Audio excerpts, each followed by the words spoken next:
Very good morning आप सभी को। स्वागत है आपका आपके अपने चैनल बीपी स्मार्ट एजुकेशन के अंदर।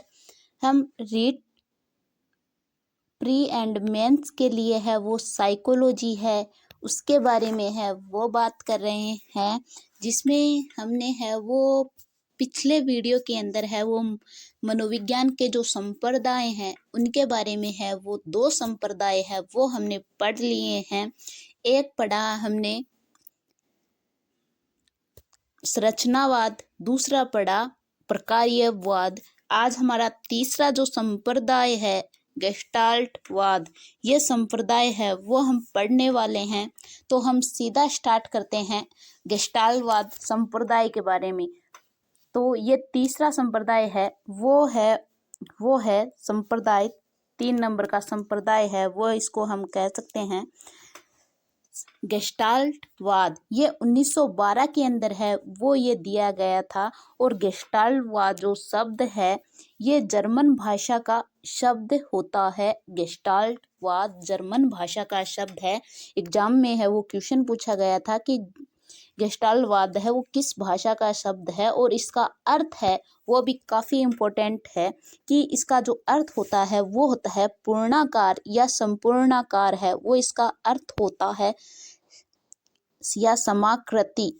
इसका जो मूल रूप से प्रतिपादन है वो किया था मैक्स वर्दिनर ने है वो इसका मूल रूप से प्रतिपादक है वो माने जाते हैं मैक्स वर्दिनर। और इन्होंने सबसे पहले है वो प्रत्यक्षात्मक है वो प्रत्यक्षीकरण है वो इसको सबसे महत्वपूर्ण है वो बताया है। आईएम पे लगाकर है वो लिख लेना है कि सबसे महत्वपूर्ण है वो इन्होंने प्रत्यक्षीकरण को है वो बताया है। और इनके जो सहयोगी है वो है कोहलर, कोफका और कर्ट लेविन या कुर्ट लेविन है। ये इनके मुख्य सहयोगी है, यानी कि गेस्टाल्टवाद है। इसका अर्थ पूर्ण से अंश की ओर होता है, यानी कि सबसे पहले पूर्ण बात है वो आ जाएगी और फिर उसके अंश की तरफ है वो हम ध्यान देंगे। जैसे कि एक मकान है वो बन रहा है तो हम बाहरी सुंदरता से है वो उसकी व्याख्या है वो हम करेंगे कि मकान है वो बहुत सुंदर है। फिर अगर हम अंदर जाएंगे तो वहाँ कहेंगे यहाँ पर ये किचन यहाँ पर सेट नहीं है, यहाँ मंदिर सेट नहीं है, यहाँ पर जो गेस्ट रूम है वो सेट नहीं है। इस टाइप से है वो हम व्याख्या है वो करेंगे। तो ये हो गया पूर्ण से अंश की तरफ है वो ये बल देता है। यह प्रत्यक्षीकरण अनुभव के संगठन पर है वो बल देता है। मानसिक प्रक्रियाओं के संगठन पर बल देता है और सीखने पर है वो बल देता है। और इन्होंने जो स्मृति है इसको गत्यात्मक है वो बताया है गेस्टाल्टवाद ने। और चिंतन के है वो 3 टाइप है वो इन्होंने बताया है। ए चिंतन, बी चिंतन और वाई चिंतन के बारे में है वो इन्होंने बताया है। किसने बताया है? ये बताया है गेस्टाल्टवादियों ने। तो ए बी वाई चिंतन के बारे में है वो गेस्टाल्टवादियों ने है वो बताया है। ये था गेस्टाल्टवाद हमारा। अब हम व्यवहारवाद है वो करते हैं कि व्यवहारवाद है वो क्या कहता है। व्यवहारवाद है ये दिया गया था 1913 के अंदर है वो अमेरिका में है वॉटसन के द्वारा है ये व्यवहारवाद है वो दिया गया। और व्यवहारवाद को है वो द्वितीय बल है वो कहा जाता है। जबकि जो मनोविश्लेषणवाद हम आगे पढ़ने वाले हैं इसके बारे में, तो सबसे ज़्यादा जो बल देने वाला जो संप्रदाय है मनोविज्ञान के अंदर, तो वो प्रथम बल सबसे ज़्यादा प्रभावित है वो फ्राइड ने है वो मनोविज्ञान को किया था। तो इसको कहते हैं फर्स्ट बल। जबकि जो सेकंड बल है वो हमारा व्यवहारवाद है वो हो ही गया। मनोविज्ञान की जो विषय वस्तु है वो व्यवहारवाद है वो मानता है वातावरण को, एसआर संबंध को और बाह्य कारकों को, पूर्ण बलन को और व्यवहार को है वो मानता है मनोविज्ञान की विषय वस्तु। और मनोविज्ञान को जो वैज्ञानिक बनाने वाला जो संप्रदाय है, ये आईएमपी लगाकर है वो लिख लेना है कि मनोविज्ञान को है वो वैज्ञानिक बनाया किसने है, वो बनाया है व्यवहारवादियों ने है। वो मनोविज्ञान को है वो वैज्ञानिक है वो बनाया है व्यवहारवादियों ने। तो ये हो गया हमारा व्यवहारवाद। आगे जो व्यवहारवाद है इसके अंदर और भी जो पॉइंट है वो ध्यान में रखने हैं। व्यवहार जो वाद है इसके अंदर जो ब्लैक बॉक्स थ्योरी है ये संबंधित है व्यवहारवादियों से। जॉन लॉक के द्वारा ये थ्योरी है वो दी गई थी। अवलोकन योग्य व्यवहार विधि होती है, इसमें निरीक्षण विधि को है इन्होंने महत्वपूर्ण माना है। संवेगों को इन्होंने कहा कि ये जन्मजात है वो होते हैं। चिंतन का परिधीय सिद्धांत है वो इनके द्वारा है वो दिया गया। मन को स्वीकार है वो ये नहीं करते। बाकी जो थे जो मन को स्वीकार करते थे, संरचनावाद और प्रक्रियावाद है ये दोनों मन और शरीर की दोनों को है वो स्वीकार करते हैं। लेकिन जो व्यवहारवाद है ये मन को स्वीकार है वो नहीं करता। मन रहित मनोविज्ञान शरीर के अस्तित्व को है वो ये स्वीकार करता है। ये मनोविज्ञान व्यवहारवाद। तो हमने अब तक है वो दो संप्रदाय है वो पढ़े। एक तो हमने पढ़ा गेस्टाल्टवाद। गेस्टाल्टवाद है वो ये जर्मन भाषा का वर्ड है और मैक्स वर्दिनर के द्वारा दिया गया था। ये पूर्ण से अंश की तरफ है वो बल देता है। इनके सहयोगी थे कोहलर, कोफका और कार्ट लेविन। और 3 प्रकार के चिंतन है वो इन्होंने बताए हैं। ए, बी और वाई चिंतन स्मृति को गत्यात्मक बताया है। और इन्होंने बताया कि प्रत्यक्षीकरण और अनुभव पर है ये ज़्यादा बल है वो देते हैं। फिर हमने बात की व्यवहारवाद के बारे में। व्यवहारवाद है वो द्वितीय बल है वो इसको कहा जाता है व्यवहारवाद को। और ये दिया था वॉटसन ने, अमेरिका के हैं ये, और जॉन हॉपकिंस विश्वविद्यालय के ये हैं। इन्होंने मनोविज्ञान की जो विषय वस्तु बताई है वो वातावरण, एसआर संबंध और बाह्य कारकों पूर्ण बलन व्यवहार को है वो बताया है। और सबसे इम्पोर्टेंट बात यह है कि इन्होंने मनोविज्ञान को है वो वैज्ञानिक है वो बनाया इन्होंने। और ब्लैक बॉक्स थ्योरी है वो व्यवहारवादियों के द्वारा है वो दी। इन्होंने कहा है कि जो बालक है वो जन्म के समय है यानी एक कोरा कागज होता है, फिर इसके ऊपर जो भी हम लिखते हैं उसी टाइप से है ये बालक है वो बनता जाता है। तो ये है black box theory John Locke के द्वारा है वो दी गई थी। यानी कि ब्लैक बॉक्स यानी ब्लैक होता है, बालक होता है वो एकदम ब्लैक होता है और इसके ऊपर जो भी हम लिखेंगे वो बालक है वो अपने जो अनुकूलन के अंदर है वो लेके आएगा, अपने व्यवहार के अंदर है वो लेके आएगा। फिर इन्होंने बताया कि जो संवेग है वो निरीक्षण विधि पर है इन्होंने बल दिया है। संवेगों को जन्मजात बताया है। चिंतन का परिधीय सिद्धांत इन्होंने दिया। मन को स्वीकार है वो नहीं करते हैं। मन रहित मनोविज्ञान यानी कि ये सबसे इम्पोर्टेंट बात है ये, क्योंकि अभी तक जो मनोविज्ञान था वो मन व मस्तिष्क दोनों को स्वीकार कर रहा था, लेकिन अब है वो मन को स्वीकार है वो व्यवहारवादी है वो नहीं करते। ये केवल मनोविज्ञान जो व्यवहार है उसको स्वीकार करने वाले हैं। इसके अलावा है वो एक पॉइंट है वो मैं टाइप करना है वो भूल गई। तो इसके अंदर है वो लिखना है कि जो व्यवहारवादी है जैसे कि स्किनर है, गुथ्री है, हॉल है और फेंटर है, ये व्यवहारवादी की है वो श्रेणी के अंदर है वो इनके सहयोगी है वो रहे हैं। और संरचनावाद है वो प्रकार्यवाद और संरचनावाद के विरुद्ध में है वो इसकी स्थापना है वो की गई। ये थे व्यवहारवाद के बारे में इम्पोर्टेंट फैक्ट। इन्हीं से है वो सीधा क्वेश्चन है वो एग्जाम में है वो अब तक एग्जाम 2024 तक है वो इन्हीं से है वो क्वेश्चन है वो पूछा गया है। आगे है वो हम देखते हैं विलियम वुल्ट और निशेर के द्वारा है वो दिया गया, लेकिन इनका जो निर्माता है फादर है वो जीन पियाजे को है वो कहा जाता है।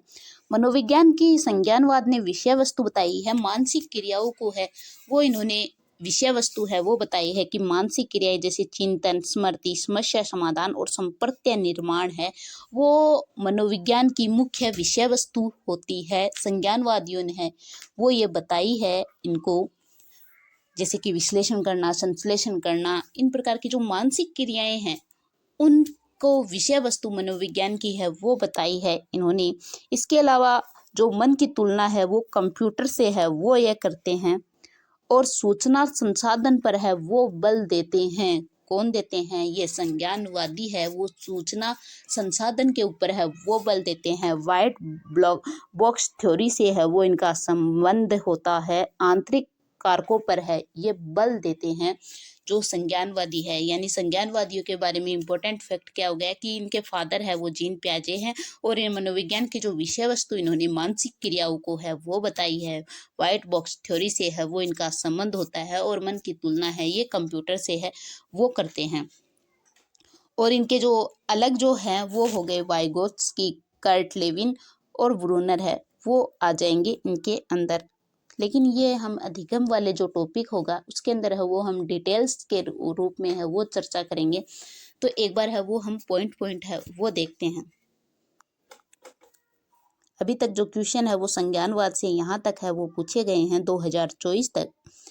अगला जो संप्रदाय है वो हमारा है प्रेरकीय संप्रदाय या फिर इसको हार्मिक मनोविज्ञान है वो इसको कहा जाता है। इसका जो प्रतिपादक है वो मैकडूगल ने है वो किया। उद्देश्यपूर्ण व्यवहार के ऊपर है वो इन्होंने बल दिया। 14 प्रकार की मूल प्रवृत्तियां हैं वो इन्होंने है वो बताई है। प्रेरकीय संप्रदाय के बारे में जो मैकडूगल दिया और इन्होंने 14 प्रकार की मूल प्रवृत्तियों के आधार पर है वो मस्तिष्क कारण पर है वो बल देने वाला संप्रदाय है। अगला जो संप्रदाय है हमारा वो है गत्यात्मक मनोविज्ञान। गत्यात्मक मनोविज्ञान इसका जो प्रतिपादक है वो है वुडवर्थ है वो इसका प्रतिपादक है वो है। एग्जाम के अंदर है वो क्वेश्चन है वो पूछा गया है वो वुडवर्थ यानी गत्यात्मक मनोविज्ञान के प्रतिपादक है वो कौन है। तो उसका जो आंसर था वो था वुडवर्थ। इन्होंने 1917 के अंदर है वो गत्यात्मक मनोविज्ञान के बारे में है वो बताया था। और SOR समूह वुडवर्थ ने है वो दिया। SOR सीधा क्वेश्चन ये आया था कि SOR समूह है वो किसने दिया, तो ये दिया था वुडवर्थ ने है वो ये समूह दिया। लेकिन जो प्रयोग करने वाले थे वो थे CL हेल ने है वो प्रबलन सिद्धांत के अंदर है वो SOR का है वो प्रयोग है वो किया है। S का मतलब होता है उद्दीपन, O का मतलब होता है प्राणी और R का मतलब होता है अनुक्रिया। तो ये जो गत्यात्मक संप्रदाय था वो वुडवर्थ ने दिया। SOR समूह वुडवर्थ ने है वो दिया। लेकिन प्रयोग करने वाले थे हेल। S का मतलब उद्दीपन, O का मतलब प्राणी और R का मतलब हो गया अनुक्रिया। अगला जो संप्रदाय है हमारा वो है मानवतावाद संप्रदाय। मानवतावाद संप्रदाय है ये 1962 के अंदर है वो दिया गया। और दिया किसने था, वो मेस्लो ने है वो दिया था। इस संप्रदाय को मेस्लो ने है वो दिया, मेस्लो। इसके जो प्रतिपादक हैं वो है मेस्लो ने है वो ये संप्रदाय है वो दिया। और मनोविज्ञान का वो तृतीय बल है वो इसको कहा जाता है। और इनके जो सहयोगी है वो है रोजर्स, कोम्बस, स्निग और मीग। फर्स्ट ग्रेड के अंदर है ये क्वेश्चन है वो पूछा गया था कि जो मनोविज्ञान के जो सहयोगी है मानवतावाद जो संप्रदाय हैं इसके जो सहयोगी है वो इसमें ऑप्शन है वो दिए गए थे कोम्बस, स्निग, मीग। कोम्बस, स्निग, मिग है वो ऑप्शन है वो दिए गए। तो ये क्वेश्चन है वो हमें ध्यान में रखना है, स्टार लगाकर है वो लिख लेना है कि मनोविज्ञान के जो मानवतावाद जो संप्रदाय है इसके जो सहयोगी है वो है कार्ल रोजर्स, कोम्बस, स्निग और मिग है वो इसके सहयोगी है। और मनुष्य की जो श्रेष्ठता पर बल देने वाला संप्रदाय है ये। इसके अंदर क्या होता है कि जो संप्रदाय है ये मानवतावाद जो मानवता का है वो उच्च स्तर तक है वो प्राप्त करना चाहता है। आगे है जो मेस्लो का जब सिद्धांत आएगा तो हम इसके बारे में है वो विस्तृत रूप से है वो चर्चा करने वाले हैं कि पहले इन्होंने शारीरिक दिया, फिर इन्होंने कहा कि समाज के बारे में बताया, फिर इन्होंने आंतरिक बारे में समाज के अंदर है वो होता है। इस टाइप से है इन्होंने आत्मसिद्धि तक है वो इन्होंने बल दिया था। तो ये बातें है वो हम आगे करने वाले हैं जब हम टॉपिक वाइज टॉपिक है वो पढ़ते जाएंगे तो आगे है वो इसकी चर्चा है वो हम करते जाएंगे। आगे है मनोविश्लेषणवाद। ये सबसे इम्पोर्टेंट जो वाद है, सबसे इम्पोर्टेंट वाद, और ये दिया था फ्रायड ने। इसको सबसे प्रथम बल है वो मनोविज्ञान का है प्रथम बल कहा जाता है। सबसे ज़्यादा जो मनोविज्ञान को प्रभावित किया था वो किया था मनोविश्लेषणवाद जो संप्रदाय है इसने किया था। इन्होंने क्या किया था कि जो मॉडल है वो 2 मॉडल है वो दिए। मनोविज्ञान के 2 मॉडल है वो इन्होंने दिए। एक मॉडल था स्थलाकृति मॉडल। स्थलाकृति मॉडल के अंदर इन्होंने चेतन मन, अर्धचेतन मन और अचेतन मन के बारे में है वो बताया। फिर उन्होंने बताया कि संरचनात्मक मॉडल है वो इन्होंने दिया। एक संरचनात्मक मॉडल के अंदर इन्होंने बताया कि इड, ईगो और सुपर ईगो जैसी है वो कोई चीज होती है जो हम जो सभी मनुष्य है वो इसी की श्रेणी में है वो आते हैं। 2 मॉडल दिए, एक स्थलाकृति मॉडल, एक संरचनात्मक मॉडल। तो हम सीधा है वो चर्चा करते हैं स्थलाकृतिक मॉडल। 1 नंबर जो मॉडल है वो स्थलाकृतिक मॉडल है। तो चेतन मन इन्होंने बताया, और इन्होंने बताया कि जो चेतन मन है वो 1/10 भाग है वो मस्तिष्क का है वो होता है, और ये इसका जो संबंध होता है वो वर्तमान से इसका है वो संबंध होता है, नैतिकता वाला मन होता है और वर्तमान से संबंध होता है, और वास्तविकता के अंदर है ये कार्य है वो करता है। तो ये था चेतन मन। अब हम अर्धचेतन मन के बारे में है वो अगर हम बात करें तो जो अर्धचेतन मन है वो होता है कि जैसे किसी वस्तु को जिसे किसी कोई वस्तु है हम देकर है वो भूल जाते हैं। जैसे कि मान लो कि अगर किसी को किताब देकर है वो हम भूल गए, पैसे रख कर है वो हम भूल गए। तो ये इस सिद्धांत पर है वो कार्य करने वाला जो मन होता है वो होता है अर्धचेतन मन। यानी हम थोड़ा सा सोचते हैं वो फिर हमें है वो याद आ जाती है वो बात, तो वो होता है अर्धचेतन मन। और आगे जो मन है वो है अचेतन मन। जैसे कि इसका जो भाग होता है वो होता है 9/10% है वो इसका है वो भाग होता है अचेतन मन का। लेकिन जो अचेतन मन होता है वो सबसे पावरफुल माइंड है वो इसको बताया गया है। इसके अंदर दमित जो इच्छाएं हैं, नींद में बोलना, चलना, अनैतिक कार्य, काम इच्छा, नींद में चलना, दौड़ना, ये सारी जो क्रियाएं होती है वो अचेतन मन के अंदर है वो होती हैं। फिर है वो संरचनात्मक मॉडल आता है। संरचनात्मक मॉडल में मैंने आपको बताया कि इड, ईगो और सुपर ईगो जैसी है वो चीज होती है, जिसमें इड के अंदर है वो जन्मजात होती है, जबकि ईगो है वो 1-2 वर्ष के बाद में है वो आने लगता है।